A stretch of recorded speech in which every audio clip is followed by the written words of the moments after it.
All right, here we are, chapter 42. When we left Odd, he was in the hospital. He had just been able to shower and had fallen asleep, kind of waiting to see how the chief did coming out of surgery. So that's where we are, chapter 42.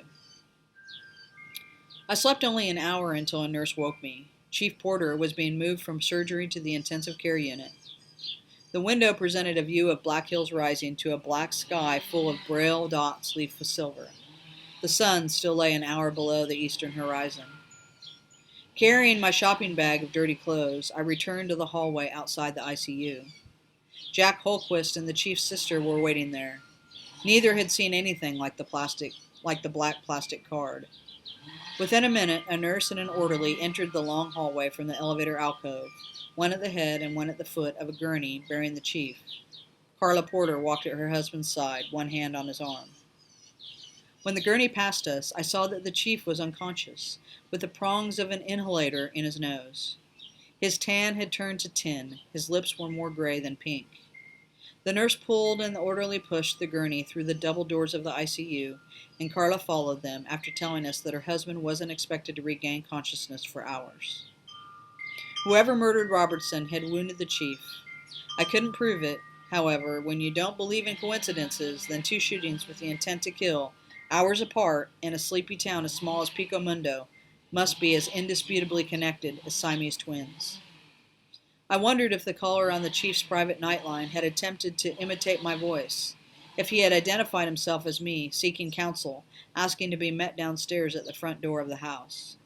He might have hoped that the chief would not only be fooled by the deception, but would mention my name to his wife before he left the bedroom.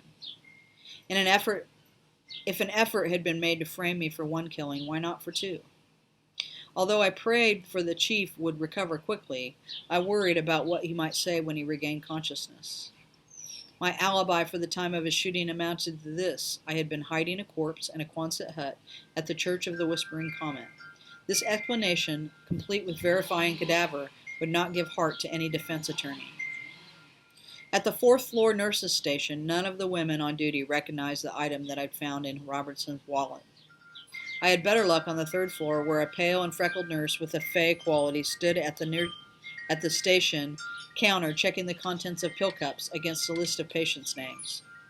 She accepted the mysterious black triangle, examined both sides of it, and said, "It's a meditation card." "What's that?" Usually they come without the bumps. Instead, they have little symbols printed on them, like a series of crosses or images of the Holy Virgin. Not this one. You're supposed to say a repetitive prayer like an Our Father or a Hail Mary, as you move your finger from symbol to symbol. So it's like a convenient form of a rosary you can carry in your wallet? Yeah, worry beads. Sliding her fingertips back and forth over the raised dots, she said, "But they're not only used by Christians. In fact, they began as a New Age thing." "What are those like?" "I've seen them with rows of bells, Buddhas, peace signs, dogs, or cats if you want to direct your meditative energy toward the achievement of rights for animals, or rows of planet Earth so you can meditate for a better environment." "Is this one for blind people?" I wondered. "No, not at all." She held the card against her forehead for a moment, like a mentalist reading the contents of a note through a sealed envelope. I don't know why she did this, and I decided not to ask. Tracing the dots again, she said, "About a quarter of the cards are braille like this. What you're supposed to do is press a finger to the dots and meditate on each letter." "But what does it say?" As she continued to finger the card, a frown took possession of her face as gradually as an image rising out of the murk on Polaroid film. "I don't read braille, but they say different things, this and that, a few inspirational words, a mantra to focus your energy. It comes printed on the package the card comes in." "I don't have the package." "Or you can also order a custom imprint, your personal mantra, anything you want. This is the first black one I've ever seen." "What color are they usually?" I asked. "White, gold, silver, the blue of the sky. Lots of times green for the environmentalist mantras." Her frown had fully developed. She returned the card to me. With evident distaste, she stared at the fingers with which she had traced the dots. "Where'd you say you found this?" she asked. "Downstairs in the lobby on the floor," I lied. From behind the counter, she picked up a bottle of Purell. She squirted a glob of the clear gel onto her left palm, put the bottle down, and vigorously rubbed her hands together, sanitizing them. "If I were you, I'd get rid of that," she said as she rubbed, "and the sooner the better."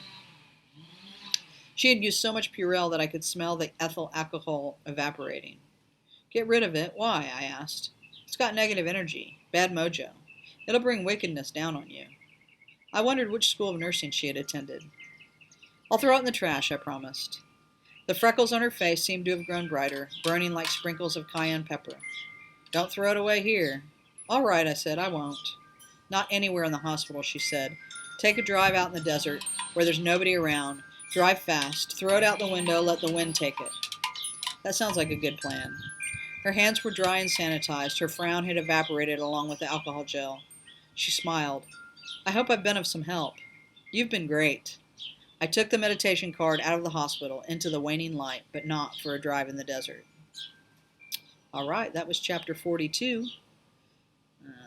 Come back next time. We'll do chapter 43.